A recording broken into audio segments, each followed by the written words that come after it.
Let's get started. So last time we talked about convolutional neural network and how it is able to capture like small motifs in genomes, and which has shown to be quite effective in the earlier days of kind of deep genomic modeling. So actually in the computer vision, it has been kind of dominating for a very long time before the vision transformer come out. But you can see that for these models, actually one of the kind of downside of convolutional neural network might be like the high level, like long distance patterns are really captured by this last layer of fully connected layer, or FC layer, which actually comprise most of the parameters in this convolutional neural network. So even though the convolutional filters are very efficient to train and to like use to detect local patterns, but on the top of that, it's still relying on the very expensive fully connected layer to learn this complex global interactions and patterns. And additionally, there are additional constraints that make convolutional neural networks limited for both like natural language processing, this kind of text data, and sequence data in genomics like DNA, which is much longer than just like 1,000 or 100 base pair long. One very obvious downside of convolutional neural net is usually because of this fixed last fully connected layer, it is not able to handle variable length. And if this is okay for image, because pretty much you have like a fixed size image, or even you have multiple resolution, you can do like a fixed padding or anything. But with the real sequence that has flexible length, the convolutional architecture is actually not that flexible. Like you could imagine applying maybe 1,000 base pair window, like and then slide it down the DNA to get this kind of like variable length prediction, but you still have this fixed window length. Like every time you're doing a prediction, you only rely on that small window size for your accepted field, which make it not really capable of capturing like really long distance interactions. And again, like this final FC layer is what kind of taking most of the parameters of this network, and a lot of time it's not detecting, like it's not the parameters is not spent on like detecting really useful patterns, because a lot of things in between of these motifs can be totally garbage, which are like not usable at all. So it turns out that the convolutional neural net itself might not be the perfect architecture for modeling sequence data. However, the convolutional filters themselves are still very powerful tools for extracting these local patterns, like motifs, like we mentioned last time. So there is some thinking of like extending the capability of the model such that we can model the flexible length sequence and long range interaction better. And that kind of motivates the line of research on sequential data, sequence data modeling, and it's actually started from natural language processing as well, where imagining we have this sequence of data, and there are multiple tasks we might be doing using the sequence of data. For example, there's like many to one task where you, given the sequence or given a sentence, you want to classify like what's the sentiment of a sentence. Similarly, in our case, we want to like give you a part of the genomes and just try to identify if there is certain activity like TF finding or not. But the more popular task for a sequence model, not just for generative tasks, but also a lot of prediction tasks, is actually this many-to-many prediction. If we think about like in the translation case, or this we can call it like seq-to-seq, or right now like the language model, where the goal is to kind of given the sequence of input, you want to get a sequence of output as well. And the sequence of output can be give right at each position. While you give the input, you immediately get the output, or you encode the entire thing and then decode the entire output, which is kind of the original seq-to-seq model. Particularly the last one, like the last many-to-many with a pretty much aligned schema, is very commonly used nowadays. For example, in like if you imagine that each blue output here it can be a prediction of the immediate next step. So it basically is a predictive model of the future given the past. And this can be used to not just like generate like language, but it can use to think of that as a general predictive model of the future, like time series forecasting, And in our case, we can also use it to either do like modeling of base pair resolution activities, right? For each base pair, you predict some activity at the output, or alternatively, you can also build a language model using this kind of framework. So you kind of predict the next amino acid in the sequence, and then get a language model out of that. I think both of them can be very interesting and powerful in our regime. But I think this is just to motivate that, like the use of sequence data requires us to come up with a new or kind of a powerful representation and inductive bias, which is capable of predicting things with variable lengths, and is also good at predicting, giving out predictions immediately after like new observation is added to the sequence. And thirdly, it would be great if it can capture long-range patterns, which means it needs to store all the history, or like kind of memorize the long-term history, or sometimes you call it context in natural language, to be able to perform this task to the extreme we want. Yeah, and again, like for this kind of task, you can imagine a convolutional neural network being quite limiting, because again, you cannot have like unlimited width receptive field using traditional convolutional neural net. So recurrent neural network emerged as a tool that usually is kind of designed for this kind of sequential modeling. Just kind of make a guess, like when is a recurrent neural network invented? Raise your hand if you think it's invented before 2000. Cool. So yeah, actually a lot of you think that it's more recent, but I think it's invented pretty long time ago. It's definitely in 1986, or actually the architecture that we're using, right? The more advanced version of that, like LSTM, is also introduced pretty early in the days. So I mean, people already have this kind of thinking in the past, where we could do a very simple framework using reusing a fixed set of layers and models, but try to unroll it or unfold it to reuse it for different time steps. So that is kind of the idea of doing this sequential modeling in a very parameter efficient and flexible way.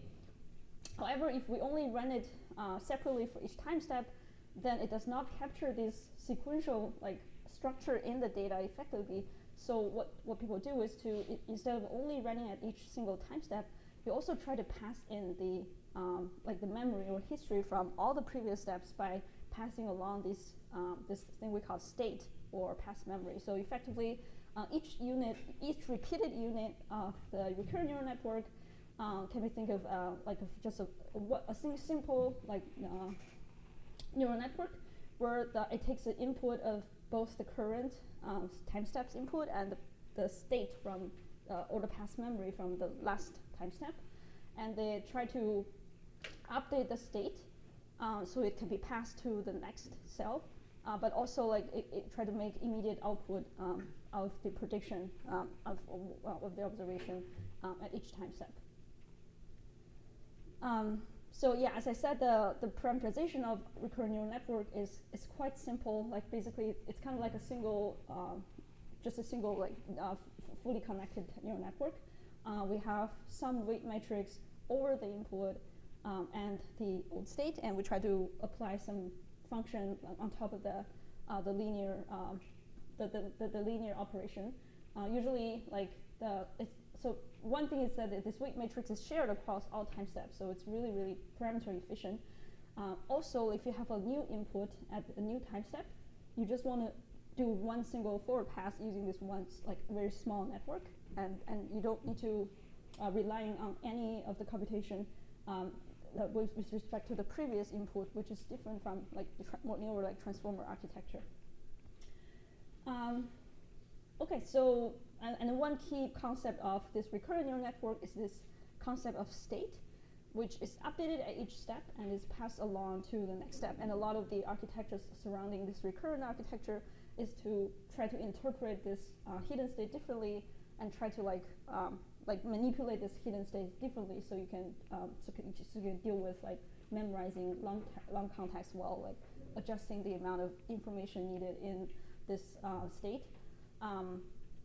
The nonlinearity used in the vanilla recurrent neural network is the 10H activation function, which is kind of like a sigmoid, but kind of increased to the dynamic range increased to -1 and 1. I think, of course, like you can use other nonlinearities here. You will get to study different training performance because of the different property of gradients. But in my point of view, this kind of like 10H or sigmoid shaped activation function, it's very like writing a binary state into your cell, right? In computer, everything is binarized, like 0 and 1. So when you write something to your memory, then you have this you have this capacity that can try to memorize if now like if I'm in the high voltage state or the low voltage state, which is 0 and 1. So it's similarly for these recurrent neural networks. And later on, we also see this like other gating function. They commonly use 10H and sigmoid. I think, in my point of view, is trying to mimic this kind of a binary writing of memory, or like a counting behavior where you actually adding 1 or subtract 1 in your memory. All right, so now we have the architecture. We can try to analyze what the computation graph look like in the forward pass, right? So if we just unroll this one neural network into multiple time steps, we can see that there are 3 weight functions involved here. The embedding neural network that embeds our input into some good representation space, and here you can actually replace it with other feature extractors like convolutional neural networks, right? And then there is this the other weight that's used to convert the state to the output prediction. These two are pretty standard, like normal neural networks, and this also additional weight matrix that is used to update the state. And this is the heavy lifting part that try to decide what information get passed on to the next cell or not. Yeah, so during training, we can come up, depending on what task we deal with, we might be able to get a loss at each time step. Like if you're making like seq-to-seq prediction, you could get some supervision signal at each time step already. Or if we deal with the sequence classification task, what we can do is we only get the compute the loss function at the last time step, so which aggregates the entire sequence information. Or you could have like a readout, kind of a readout unit that try to pull all the intermediate layer to make the final prediction. So this is like a simple example on the genomic data where we again use like a one-hot embedding or treat this ATCG nucleotide as tokens, and we can have this embedding matrix that turns them into some hidden state, and then in this computation graph where we try to tackle the like language model problem, which is the next token prediction. So the input is the current nucleotide, and the output can be the immediate next nucleotide in the sequence.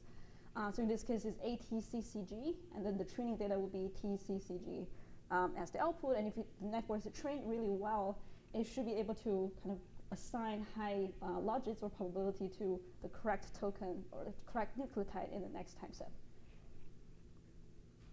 And then again, like I said, we can do classification or regression, and then just varying our compute graph slightly differently. We can passing on different labels, and here it can be multitask as well. And we could also train it with different loss combined together, given different weight. But the reason we want to introduce this computation graph is to understand the behavior in training time, which essentially is done by backpropagation. So for training this recurrent neural network, what we usually do is call this backpropagation through time, where the gradient is flowing from the loss back to the cell. But there are multiple paths that the gradient can flow back, right? So you can get this immediate loss function that just try to correct whether the current cell, basically try to backprop some information about the current token. And then this information is carried over and passed through the previous cell through this backpropagation pass in between these cells, especially passed through this update of your state vector, your state embedding. So you can see the longest distance that the gradient can travel from the loss to update all the weight function is very long, and it's actually the gradient is instead of passing the gradient through multiple layers of like deep neural networks, here it passed the gradient through different time steps. So that's why we call it backpropagation through time. And these two are very similar patterns in that these gradients are compositable. So at the end you get this similar like effect or phenomenon when you look at the gradients in terms of vanishing and exploding gradients. Just that the composition here is done through time and not through like many layers. So you can see that besides the gradients vanishing problem or exploding problem, one like very obvious issue here is the time dependency. Because in able to unroll the next state, you need to wait until for the previous state to finish compute. Therefore, if you want to backpropagate through all the time steps, the entire computation graph will take a very long time. It's scaling with the length of the sequence or time steps, and at the end you might not be able to train it efficiently if you just do it full backpropagation. So one thing people do a lot is to truncate this time, because anyway, if you backprop too long in the graph, anyway the gradient will be become tiny and tinier. So to make this backpropagation more efficient, what people do is you can truncate at a certain time step and only do forward and backward with respect to this range. And and then for the next range time window, you can carry over the state from the last state in the previous window, so you will be able to get the accurate gradient for all the updates in this second time window. And you can do with compute the gradients in the second time window and do this backpropagation within the next window accurately, but without passing that gradient back to the first window, because as we said, it will be then we'll be waiting too long for the gradient to fully go through all of this sequence length. So so this carryover of hidden states makes the gradient computation more efficient. So if we repeat it for if you divide L by this truncation window, you will effectively computing multiple laws together, which is more efficient than doing them sequentially. The other very critical issue for all of these deep neural networks or long time range neural network is this problem of having exploding or vanishing gradient flow. So as we can see in this backpropagation, right, if you compute gradients with respect to h and the final and the loss, you can see that there's a weight matrix, basically the weight of the hidden cells that's used to update the hidden state is always carried over to the next state. So when you go down this computation graph with the chain of with the gradient updates, so we can see that you effectively multiplying WH L times, and it is power up or a many factor of WH looks very similar to kind of what we're analyzing last time in this multi-layer deep learning neural networks, where if anything, if the eigenvalue of this W is smaller than 1, then if you give it a power of L, then the gradient will be vanishing exponentially. And on the opposite, if you have an eigenvalue larger than 1, then it's kind of exploding also exponentially. So as we talked about last time, you can possibly do it with smarter initialization or try to make use of different activation function. But there are two other techniques, especially, for example, for exploding gradient. What you can do is to clip your gradient, so you don't overly explode your gradient up to a certain degree. And for the vanishing gradient problem, it actually it's harder to solve, even if you have smart activation function and weight initialization. So they're actually inspired a lot of new architecture design that try to solve this vanishing gradient problem. So why vanishing gradient is bad? And obviously, what gradient means is you carry this error information from from a time step that is way after in a very long range distance with the previous time step. So effectively, you're passing this dependency information between these two different time steps. And if gradient is 0, then nothing is really informative that you can pass on to the earlier timestamp. So you kind of lose this long-term dependency because no information is flowing from the later timestamp. So this is definitely what's the limiting factor of all of these architectures, not just RNN, but like also other architectures where you just lose this information in the complex with the growing complexity of the data, and your model is not able to capture long-term dependencies. So like I mentioned, like there's some trick. You could possibly look at different activation functions, and these are just some commonly used activation functions where sigmoids is heavily used later on in the gating unit, where you have this kind of drastic shift between 0 and 1 when your x is kind of mediocre, like reasonably small, whereas if you have like very confidently large or small x, it will be mostly collapsing to either 0 or 1. And 10H is very similar to sigmoid in just that instead of 0, 1, the dynamic range is -1 to 1, and the value has this one side like linearly increasing function. So if you look at the gradient, both 10H and sigmoids tend to have like super tiny gradients if your x get large enough or small enough, versus for the value, you can get a very constant flow of gradients regardless of how big your x gets. So some people say like using value might prevent this shrinking problem of gradients because you still keep getting this big gradients even with like super large L. And then in terms of initialization, like last time we talked about Halvir initialization, which is used when you initialize multiple layers of weights where you can multiply their eigenvalue together. So you assuming that different layers of weights have like independency between each other. So we can random initializing it such that it has this like norm of 1, a variance of 1.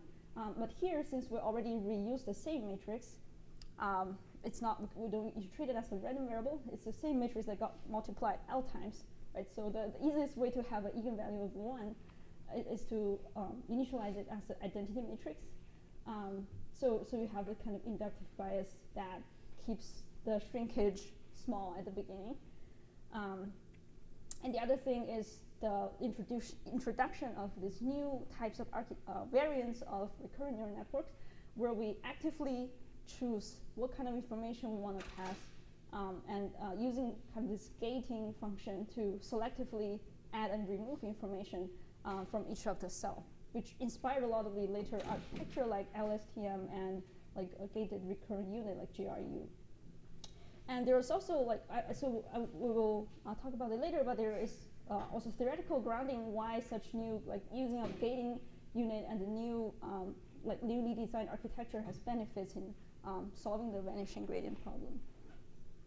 So you will see this representation a lot. Sometimes it's kind of in this X mark. Sometimes it's like a round mark. They both means pointwise multiplication in the slides. And this sigmoid means the sigmoid activation function, which usually like it's a 0 and 1. So the LSTM or long short-term memory architecture is actually introduced in 1997, and not anything that's like recently or as we might thought. Is one very commonly, very popular variant of RNN at the time. So as I said, I think the very strong intuition here is to use this multiple gate function to process the information, the new information you're getting at each time, and then decide whether or not you want to pass this information to some state or not. So you can see this formula for LSTM is kind of a little bit weird, but I think each of them actually makes a lot of sense. So in the vanilla RNN, where we just deal with a simple linear operation with some nonlinearity, in the LSTM side, instead of having like one set of weights that give you like one type of output, you're having like gigantic weight function that gives you 4 sets of weight, making 4 kind of prediction, and these predictions are associated with 4 different kind of gate. and we're using this gate to then interact with a cell state, which is actually additional state that is introduced in LSTM, additional to the original hidden state H. So you will see like a cell gate or a cell state that is flowing inside the LSTM, and is never directly exposed to the outside, because nothing will connect to the output Y at any time point. And there's a normal H hidden state which kind of interact with this cell and also interact with the outside, like interact with X and interact with Y. So if you look at the vanilla RNN, right, this weight is directly going through the hidden state and going back to the next timestamp, and you're doing this multiplied by W, which is a matrix multiplication operation at each timestamp, which is much higher, requires higher computational cost, because you want to do like matrix multiplication. The number of operations is larger, and you're also backpropagating through this matrix operation, which requires computing a significantly more like number of gradients. And in this LSTM graph instead, you can see that there's a vector from below X, and this vector from before H. So basically, instead of like only making one output and directly passing it to the other hidden state, we first compute this gate function, where we can name this gate function with these 4 names, like F means forget gate, which decide whether or not I want to erase information from the current cell, or like how much of the current cell I want to erase. And then the other gate is called input gate, which is decide like for different dimension of the cell state, which one of them I want to write new information into. And there's a G, which is a gate, the gate, which decide how much information you write to that dimension of a hidden state, cell state. And finally, there's the output gate, means like how much of the cell information is used to update the hidden state, and then to update the output. So a lot of these gate operations are done through this element-wise multiplication, which is different from matrix multiplication, where you don't need to do this kind of multiplying one by one and then the summation. You just need to do element-wise multiplication. So in a backpropagation, you only have that single weight associated to that single feature. So if you look at the visualization, what the forget gate, it takes immediately the input from the current step, and then the hidden state from the last step, and then you apply this sigma, which is either 0 or 1. So if it's 0, it means I want to kind of when you multiply 0 with the C, you kind of erase some of information from it, right? And then next, if you and then there's the input gate and the gate, where the input gate just directly kind of again like compute a 0, 1 function, depending on whether or not you think for this dimension of the state there is an interesting information that I want to add to it. And this 10H just pass along this information from X and H into the cell, and it's gated by the input gate. So only the dimensions where input gate choose to pass on will be passed into the cell state, and you will add it to the cell state through this addition. And then finally, there is this output gate where flowing back from cell to the hidden state, and you also have these sigmoid to determine like which dimension from the cell state I want to read at this moment, so I can take that information out and pass it to the next time step.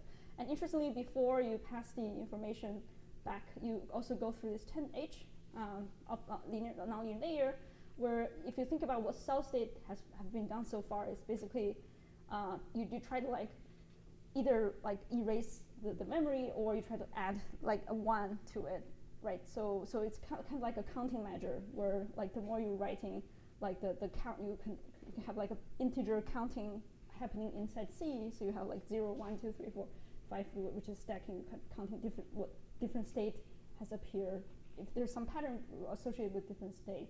And this 10H function, again, like collapse or squash this countermeasure into more like a 0 to 1 region, because 10H has this dynamic connect 1, 1, and with positive value, you squash it to 0 and 1. So the values are like more normalized, and you pass this kind of 0, 0, 1 value to the next state.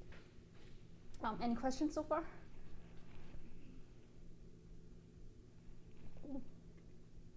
All right, so now let's talk about why LSTM can be very good for long-range interactions. So again, we want to look at the gradient flow that's happening inside the LSTM cell, right? So what's important is you have this uninterrupted gradient flow just flowing inside the cell without needing to go through any of these very complex functions, which effectively reduce the number of like matrix multiplication or like very, very complicated nonlinearity. So this backpropagation from CT to CT minus 1, in between, you will only see kind of these one element-wise multiplication. And it's not a matrix multiplication like what's happening here. So this update is really cheap, and you don't need to multiply by entire W. You just rely on a single entry of the state here. And when we kind of, yeah, and then there's also like this kind of like nonlinearity that pass back to the hidden state. So the hidden state still go through kind of more complex operations, but whenever you kind of losing your gradient from the hidden state, your cell state can always have this uninterrupted gradient flow that is carried over. And the other thing is, assuming that you have some like loss that you want to propagate from the longer time range into the future, like for example a t equal to maybe to 100 in the future, right? And you will get an arrow loss signal from here, and you can backprop through the 10H to put it onto this cell state. So once you have that arrow information, it can directly flow through the cell. We can call it a highway of gradients, and then carry it over through all of these recurrent cell unit without being interrupted by the other part of the function. So this arrow information can really be carried over for a long time. And another thing that I forgot to mention is because of this forget gate here, which is again applying to this element-wise multiplication, which also power up. If you do multiple, if you backprop through multiple times, these part also power up, even though it's only element-wise and not matrix multiplication. You can still have kind of some exponential effect in each single unit element of your weight matrix. But forget gate here is kind of also helping alleviating that issue, because sometimes your forget gate will have 0 value in it. So whenever it has 0, it can effectively reduce the size of the gradient or the power, and so it kind of like helping alleviating these exploding gradient as well. Any questions so far? So it seems like what this does is it helps you keep the vanishing gradient from happening less, but the memory is still a problem. I mean, you said earlier that the back propagation is very time intensive. Yeah, so you can combine this with the truncated BBTT to solve the time dependency. Yeah. It doesn't directly solve any of those issues. In terms of computation, like in terms of sequential dependency, no. Like you still have these kind of, each step is a transition. You need to wait until the previous transition happens, which is exactly what motivate like the newer architecture, like that we were going to talk about in the later half of the lecture. Like you can see how like inefficient it is kind of computation graph in both like training, mostly in the training because of this sequential dependency. And then the inference of RNA is actually pretty fast. It just like for any given input, you just do like single network update, and the inference is much faster than actually transformer, but the training cost is much higher, and you have to do these very complex tricks to like carry over this like long-term memory, and by designing this complex LSTM gradient flow. Sure.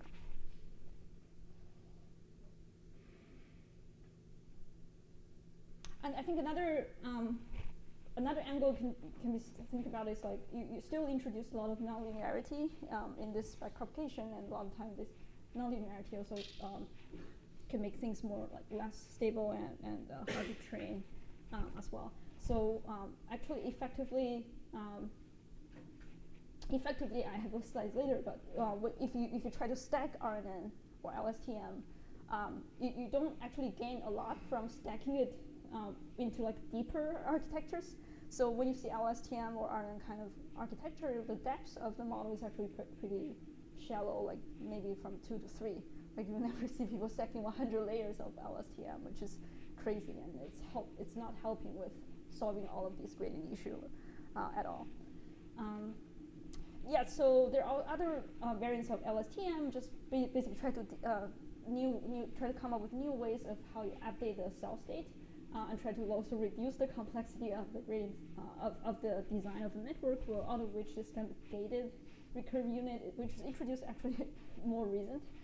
And it's actually very powerful for a while. It is much more, it's computationally more efficient, I believe, and also like simplify the gradient flow a lot. And okay, so speaking of using LSTM, actually, like if you think about the using it to DNA sequence, it can be applied to DNA sequence for sure. But I think the best way of using it is not directly applying it to the raw DNA level, because you kind of know that expecting that LSTM is kind of able to doing this counting measure of whether something happens at a certain position, and then memorize that such that in the future if another event happened, I kind of know they have certain correspondence, right?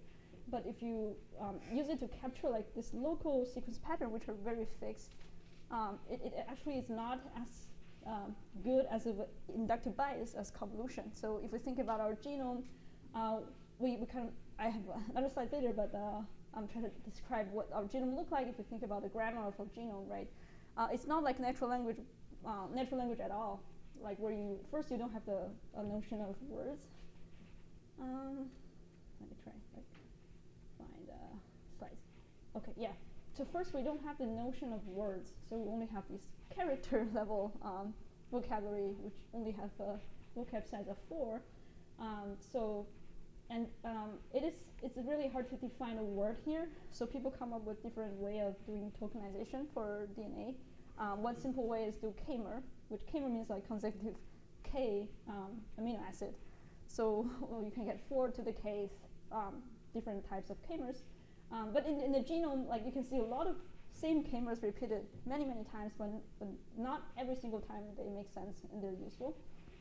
And the other thing is, as I talked in the first class, only like less than 2% of our genomes are a coding region, which contains information that translates to protein. And a lot of time, our DNAs are this non-coding region comprises of regulatory elements like transcription factor binding site, or this kind of DNAs, well, not actually not actually like mostly transcription binding site, like enhancers, promoters, silencers, and maybe some slightly like modification to the histomark. But a lot of time, this even in between these elements that we know that are functioning, there's still a lot of junk. Maybe they're not junk. There's a smarter way that nature uses these junk region to kind of either gain redundancy or robustness in evolution, and maybe give you like multiple templates, which are not effectively, like your body is not actually using them, but they might have potential in the future because of evolution. Or there's just junk region because of this kind of combination of different genome throughout this reproduction process. And yeah, a lot of things have happened, and it's like the dark matter of our language of DNA. So you can see that basically what we know about DNA is it has some subunit that have meaning, and it also have this long range intersection of garbage. which we don't have any meaning. So we don't want to spend too much weight on them, right? So LSTM and the capability of forgetting things or like just don't write to the memory helps us to jump through this garbage region and focus on this long-term interaction between the meaningful part. And on the other hand, the convolutional neural networks are very good at capturing these small like functional units. So one natural way of applying such inductive bias on genome actually is combining the two models together. Like I said earlier, in the bottom part of the architecture, we can still use convolutional neural networks. But on the top of that, we don't need to rely on a fully connected layer because fully connected layer don't really capture spatial flexibility that much. If you have two motif that has like a flexible like length in between them in the data, it's very hard to capture this flexibility if you use convolutional neural networks. It can capture it into some level through this kind of pooling, but it's really hard to like kind of be invariant to these different distance between motifs. But with an LSTM, if it somehow like knows that like right now here's a pattern, until I observe the next positive motif, I just don't write anything to say that and I just wait, right? So so DanQ is an architecture that proposed after a lot of deep learning work has been done in transcription factor binding. I mean, I don't like this figure, it's like so ugly, but you can get the sense that what it's doing is exactly what I said, like a convolutional neural network plus LSTM, and what it's doing is just normal like transcription factor prediction and some chromatin mark prediction. And DeepC, which I forgot to mention previously, is like another foundational deep learning architecture, deep learning model came after DeepMind, which tried to do multitask prediction on the genome, where you pass in 1,000 base pair sequence. It tried to predict like I think a few hundreds of different chromatin marks and TF binding effects together, and some chromatin accessibility labels as well. So you can see that DanQ has achieved like universally better, I mean slightly better URLC compared to DeepC, which is purely convolutional neural network based architecture. All right, so now we talk about a lot about these foundational models built on like DNA genomic function prediction. But if you make a guess of like what is the length or the range of the length that these models operate on, like raise your hand if you think that this model is operating on the scale of 10,000 base pairs, more than 10,000 base, from 10,000 base pairs to like 100,000 base pairs. Okay, raise your hand if you think it operates below 10,000 base pairs. Yeah, that's exactly what happened in the past. So, I mean, so like intriguingly, despite this like advance in language models, which kind of is getting fancier and fancier with like GPT and like next token prediction has in natural language.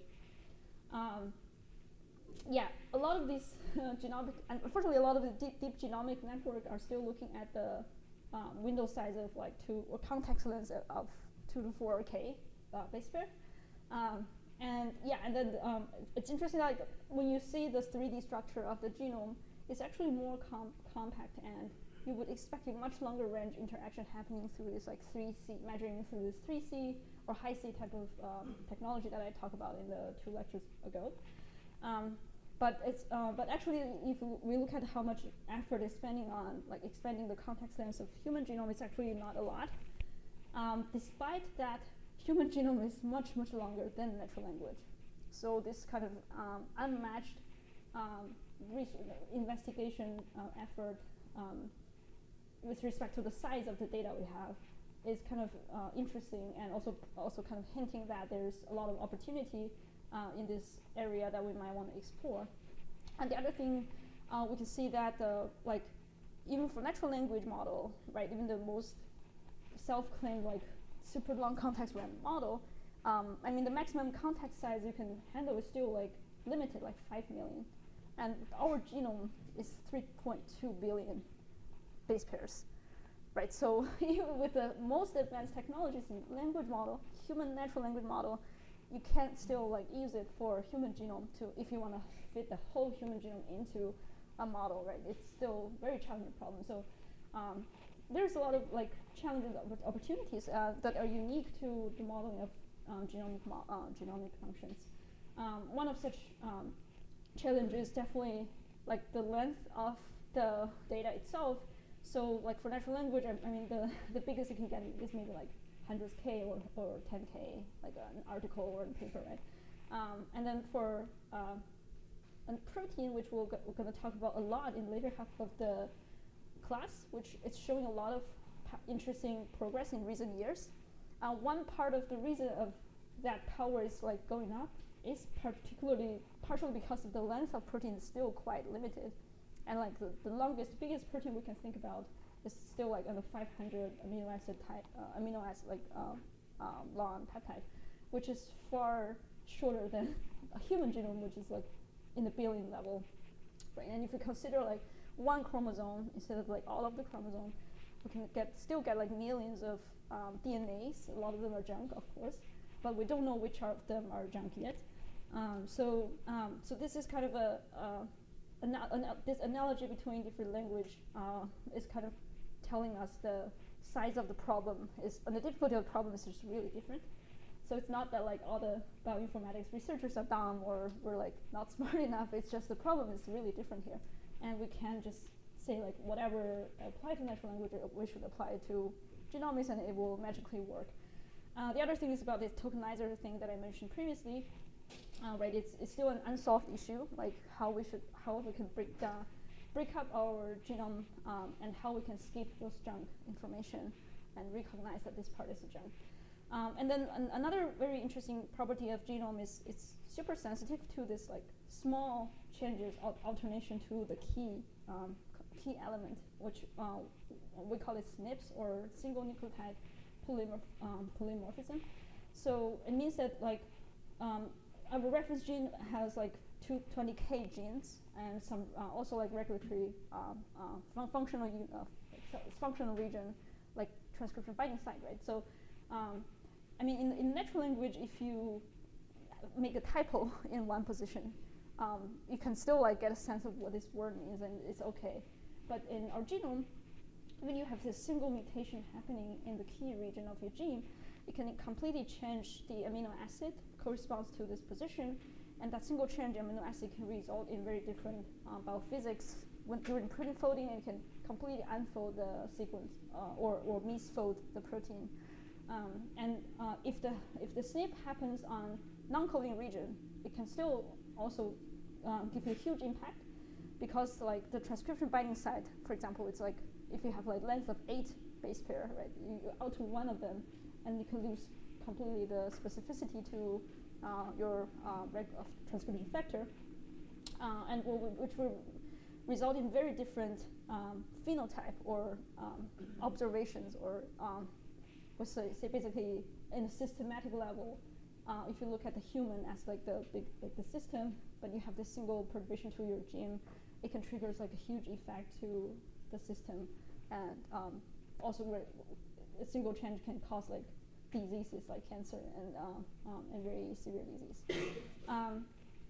All right, so there are some attempts of tokenizing genome, and actually multiple attempts in trying to build a foundation model for genomic data previously, from when the transformer from BERT kind of model to like more advanced like GPT types of model. People just try to like directly see if we can use them to model genome, but still like a lot of these models are not able to handle like the sequence length beyond 4,000 K tokens. And tokens here can be like a K-mer, maybe like 6-mer, 9-mer, so 9 times 4K, it's like 50K, right? And then in terms of tokenizer, there are also like, they're heavily inspired by natural language, so they have this like BPE, this is a way of like tokenizing consecutive characters into words, or tokenizing multiple words into like a phrase.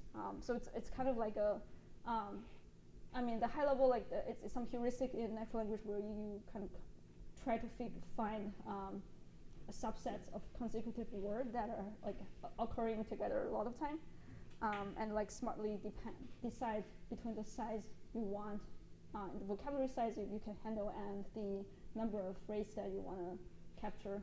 So the similar technique has been applied to DNA as well. So you can see people try to tokenize DNA. And there's like KMER, like I said, it's a very simple brute force way of cutting the genome. And despite that these models can only handle still like tiny portion of human genome, they still requires like billions of parameters, right? And even for like language model, for protein, later on we'll talk about, they handle like 100 or 200 amino acid long sequence. They also have like billions of parameters. So we cannot really say these models are successful, right? And then one of the reading assignment I'm giving out today is definitely like kind of inheriting a lot of these effort in like to build a good tokenizer and language model using architectures like transformers and attention. Okay, like we already talked about this. So yes, I should have shown this slide. So basically, like what I talk about is like in our gene you have some functional unit like genes and motifs, but they can be very far away from each other, and in between there's like this junk or dark matter of DNA. Super question. So we've already like begun to see models that have like context windows of like 1 million or like 200K, 4K, whatever. Like Gemini, I think has like a 1 million token context window. So beyond the issue of like tokenizing in terms of KMERs and stuff, are there like any other inherent issues with trying to model the genome with like language models? What was the first half like? What? The first half was we've already begun to see extremely large context windows for natural language. Like how large? Like 1 million. I think Gemini, the commercial version available now, has like a 1 million token context window. So yeah, like 1 million times, if your KMER is 5, right, it's 5 million. But the genome is 3.2 billion. If you multiply, like divided by 8, you can still have 0.4 billion, 0.8 billion tokens, right? And tokenization does not always make sense. Like I feel like it makes sense for like some functional unit and maybe some repetitive pattern that maybe just designed for like gaps or or splicing. But there might be some part of that is just completely garbage. So like tokenization is an unsolved problem, and effectively how many tokens is needed and how long, if you represent it with token, the sequence can be is also undetermined. But I believe it's in the size of, 100 million at least to represent the whole genome for sure. Yeah. Like each token I think has to be 100 million. What did you say was 100 million? 100 million tokens. Okay.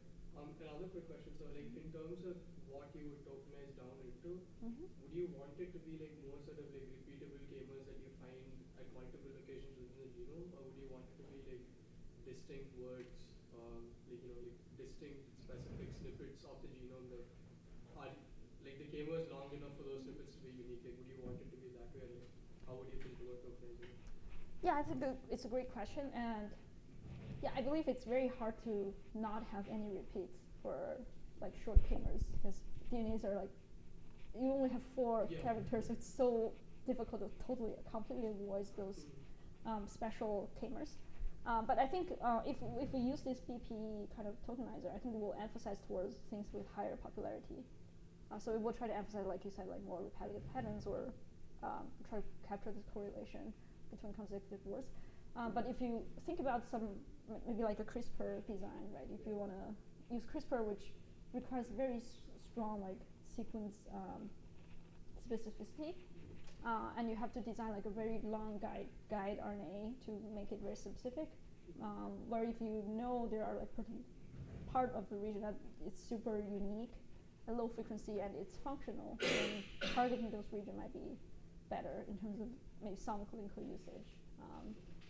But I think it's too early to say anything about what's the best way of tokenizing DNAs. The guide RNA is just like the primer, right? Yeah. But why I talk about this is, there's actually, I think there's actually hope or interesting new line of work called state space models, which effectively enable us to train efficiently with much longer context, and also doing inference in a much longer context.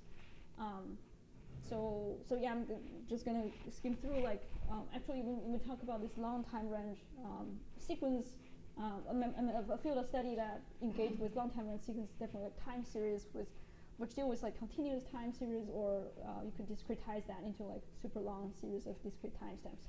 And people already try like using recurrent neural network, convolutional neural networks, and some continuous time methods developed specifically for a continuous time model. And we talk about each of these good and bad of each of the models. Particularly, like RNN is super inefficient to train because of the square dependency isn't very efficient in inference, and it has this flexibility in length. Versus CNN is easy to train because of super easy to train because of the parallelization. We kind of know all the parameters already and how they are reused across the whole research field. But it has this downside of inefficient context length. And then some of these continuous time models are mathematically interesting, but like just too complex. And then so basically there has been thinking of like how we can make the best out of each of these paradigm and try to come up with something that's both efficient in training and efficient in inference. And we will talk about the attention architecture in the second module a lot, so I'm not going to go deep to it.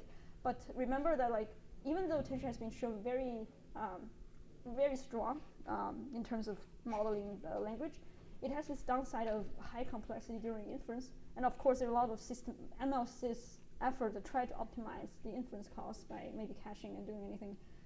But still, like when you token size it's still you cannot press down to the complexity of like n log n or linear, right? So it's still like in the range of n squared, no matter how much you optimize the inference. So this is like what kind of limiting the application of these methods on super long contexts in particularly gene.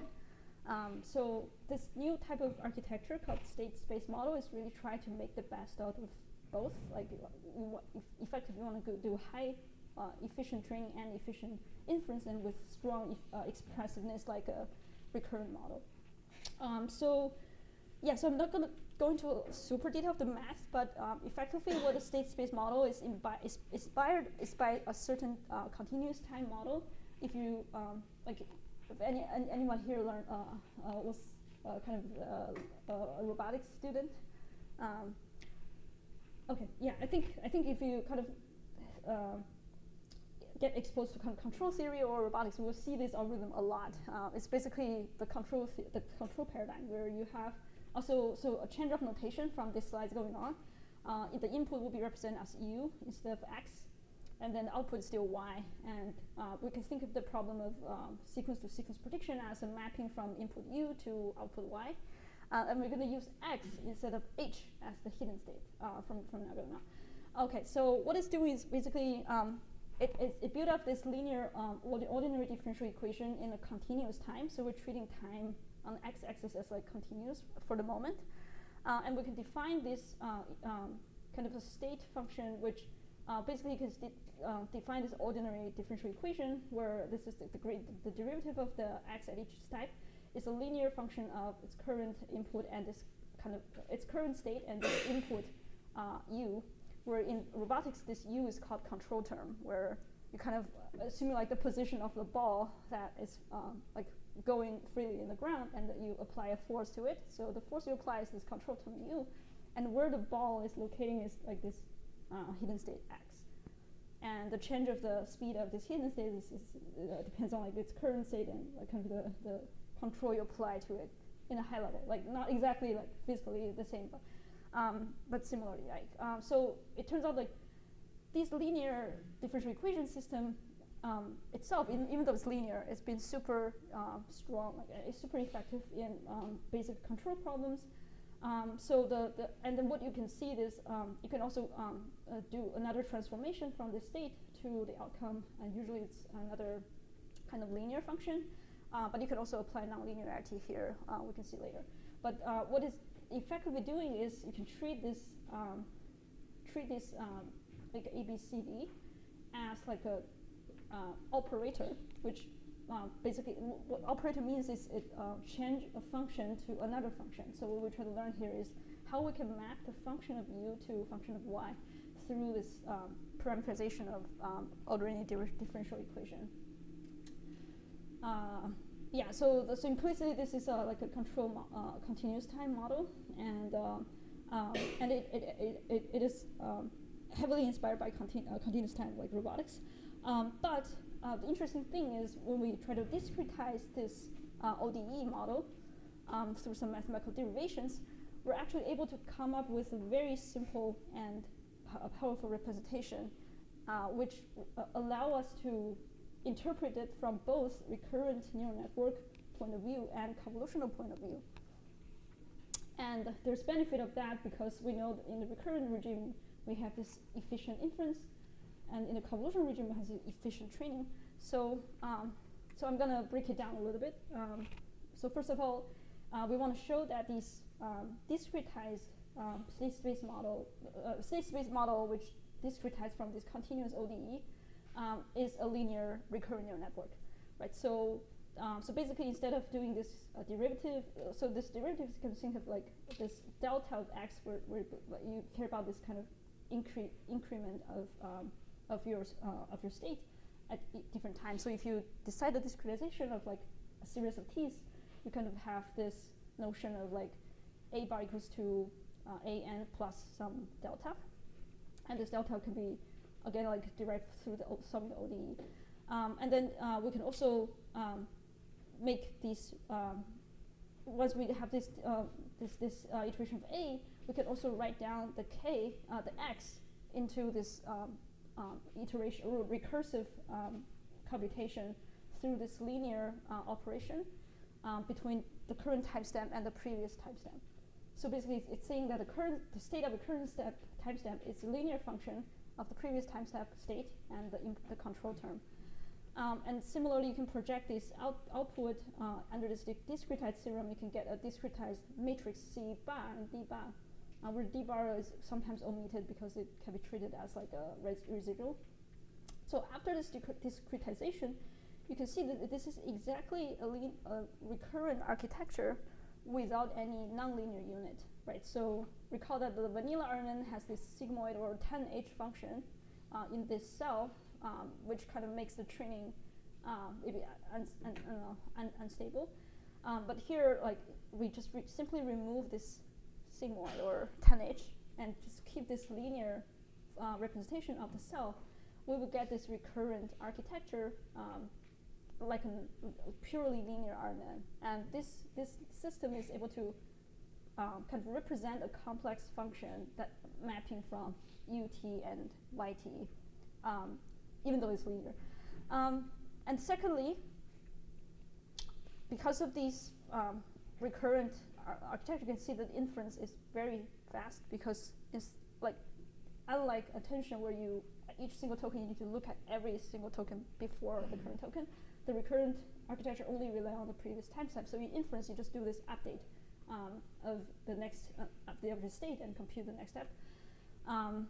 So you can see that these vanilla RNN has this fast inference time thing, but it's still, like, if you only look at the original RNN, we might be still considering like there's this sequential bottleneck of training, right? How can we solve that? So it appears that we can also view SSM as a huge convolution filter that is applied on the flexible length size input, where the effective kernel size is the same as the size of the input, so it's flexible. If the longer input, for any length of input, you can compute the effective convolutional filter, and then that filter is equal to this function here, which is solely a function of C, B, A. We omit D a lot of time because it's kind of like a residual. So once we know, if we know, for which to say, if you have like L, we know if we know like L, what L is, we basically can pre-compute this K, and we can apply this convolutional filter to our input. And a great thing about convolution is, I mean, this is different from convolutional neural networks, but real convolution is, I mean, if anyone's studying signal processing or anyone's doing electronic engineering, you know that this thing can be approximate or compute very fast through fast Fourier transformation. So this kind of convert the cost from like effectively n squared to n log n, which drastically reduce the training time. And why we can do such computation is because during training time, you already know what U is, right? You don't need to inference. You know what training data is. You know the complete U, what U is. So you can pre-compute like a lot of these and do very fast Fourier update through the Fourier transformation. So I'm not gonna you can do this derivation yourself. Like basically you just expand the y at k by doing this iteration. You just plug in the xk minus 1 from the previous timestamp, and then you can derive this matrix yourself. And you will see that the most expensive part is basically this convolutional filter is effective like the 3. You compute the 3 out of them, and then you just sliding this huge filter through the entire sequence of length L, and that's what you get for the prediction. Yeah, so like I said, you can do fast Fourier transformation to speed up this operation, which makes the training faster. I mean, this is the kind of vanilla space state model. There are like advanced version of that, like Mamba, which do some slightly different system optimization, which they can compute instead of fast Fourier transformation. They can have a similar way of doing kind of parallelizing this like convolution-like computation, even with a slightly more complex kernel. Okay, so now that we have these kind of two views of state space model for the same kind of original like continuous time formulation, we can really the hope is here that we're making the best of both worlds. So we have something that is n log n efficient in training and like O1 in inference. However, if you think about it, it's really weird. It's just a linear recurrent neural network. How can it perform so well, right? So actually, like if you just apply just machine learning to it and just optimize like randomly end to end by plugging in this like linear parameterization of your RNN, it doesn't work at all. Like it still like have this problem with like long-term dependency of carrying over this A matrix through time, and then A can be like exploding, vanishing as well. So if you randomly initiate that, it is like not very efficient. It is not trained well, and in fact, it doesn't perform well because it's just like it's conceptually like a linear recurrent model. So even though the nice solution of converting U to T, U to Y exists, the difficulty is it's hard to find such a solution with end-to-end machine learning training. Like it's not that this recurrency is not effective. It's just it's so hard to hit that good parameterization, which is effectively in doing this local approximation of the function operator of function. And the other thing is, if you already know like A and K,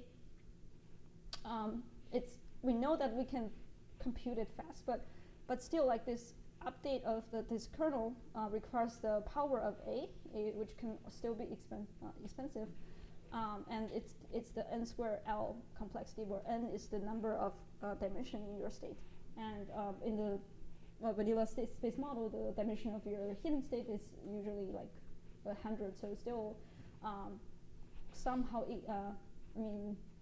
expensive compared to like the pure linear scale computation. So they make this improvement, which is heavily inspired by mathematical derivations of operators using polynomial family of bases.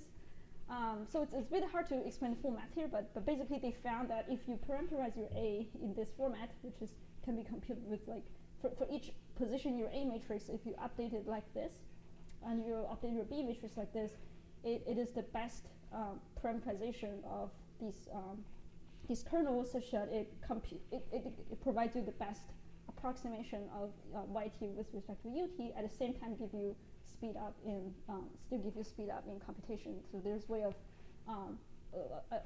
doing like low rank factorization of this A, and there's discrete, like very concrete algorithm on with how each step you update this V and the eigenvalue matrix and update your kernel and do this fast Fourier transformation.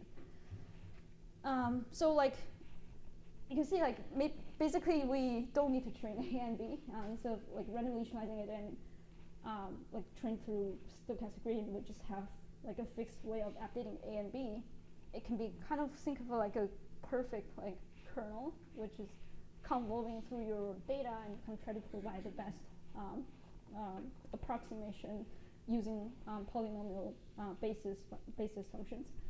But you still need to train it, because like this is just one unit that try to like do this like global information passing.